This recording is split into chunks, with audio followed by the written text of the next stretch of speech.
Ano pong gagawin ng DILG? Ano pong mga reforma ang ipatutupad sa PNP para hindi na maulit yung ganitong insidente? Well, una-una, gusto namin baguhin ang PNP reform law. Kasi ang lumalabas dito, yung mga involved sa officers involved ay walang specialty sa ginagawa nila. Obviously, Major General Domingo, General Santos were not duly informed or are not specialized in drug cases. So, it seems na nagkamali sila sa decision making. Ang gusto namin magkaroon ng institutional memory ang bawat department, from drug enforcement to cybercrime to administration to investigation. Dapat specialized na talaga ang mga policemen. That is where we are heading. So ano yun, sir? Parang may schooling na No, we will introduce legislation para from next year on, magkakaroon na rin ng 4 tracks ang PNP. Pagdating mo ng captain level, you will be either put in administration, investigation, cybercrime, and administration. So magkakaroon na ng institutional memory ang bawat department. Ang nangyayari kasi ngayon, 1 taon nasa investigation ka, 2 taon nasa drug ka, 1 taon nasa administration ka, palipat-lipat lang sila. So yung nakikita nyo clearly na yung mga top officers involved were not aware of the procedural matters to be followed. So, lumaki na lumaki. Ang nangyari, yung nasa ilalim, sila ng decision, yung mga nasa taas, nakikisama na lang. Sir, last na lang, bakit hindi kasama sa kaso yung dating PNP chief na mention or Hindi siya kasama sa DILG, NAPOCOM, kasi nung hearing ng case na to, retired na siya. But it does not make him impervious sa case build-up ng DOJ. so meron pa rin? Meron pa rin. Sa amin kasi administrative lang eh. Sa kanila ang criminal. Criminal. Kaso pa rin siya, sir. Again, I must reiterate, there seems to be a grand conspiracy to conceal the criminal enterprise. Tignan nyo yung kaso, from sergeant to chief PNP, kasama lahat sa kwento. Thank you, sir. Next question, Alvin Baltazar, Radyo Pilipinas. Secretary, magandang umaga po. Secretary, sino ba yung tumati yung leader ng grupo? That has been determined by the DOJ. Pero, ang napanggiting kasi dito, sir, si dalawang general. Again, it has been determined by the DOJ kung sino talaga ang criminal. Sa amin lang kung ano nakita namin and the facts of the case. Salamat po. Pia Gutierrez, ABS-CBN. Hi, sir. Sir, do you see the need to look into the other previous arrests made by this unit to determine whether this is not a one-time thing? It is our theory that this goes all the way to 2016. Naging institutional practice na siya mula 2016 hanggang nahuli to ng 2022.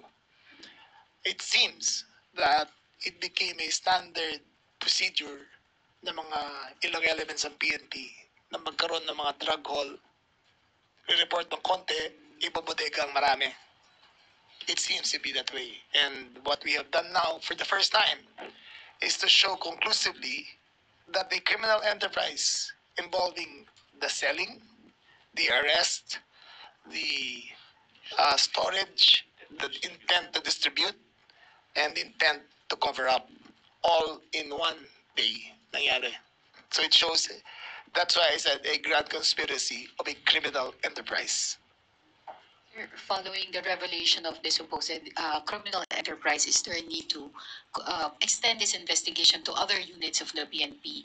Magkakaroon po ba ng PNP-wide investigation?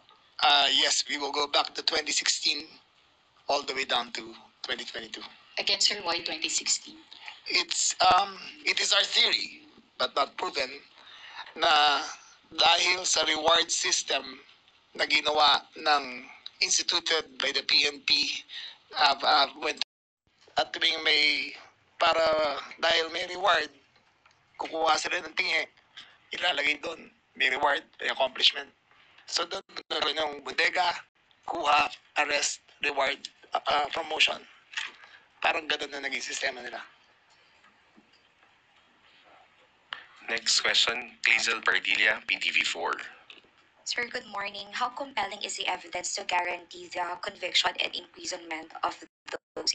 I think PG should answer. Yes. As far as the evidence that were presented to us, no, and as far as the persons charged, the 30 police officers with ranks of police lieutenant general, police brigadier general, all the way down to police master sergeant, we believe that the evidence is strong enough to warrant a conviction, because we have this new policy in the department now that we only make sure that the cases that are elevated in court are cases which will be able to stand the rigors of trial and end up in eventual conviction.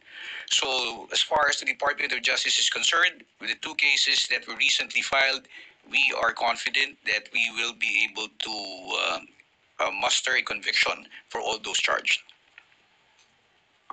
Next question, Ivan Mayrina, GMA7. Sirs, may I ask again the status of these involved police officers? Nabanggit nyo kanina, may mga summarily dismissed na, but none of them are under custody since wala pa kong warrants against them. Tama po ba? Mayo and sino ba? Mayo is under custody right now.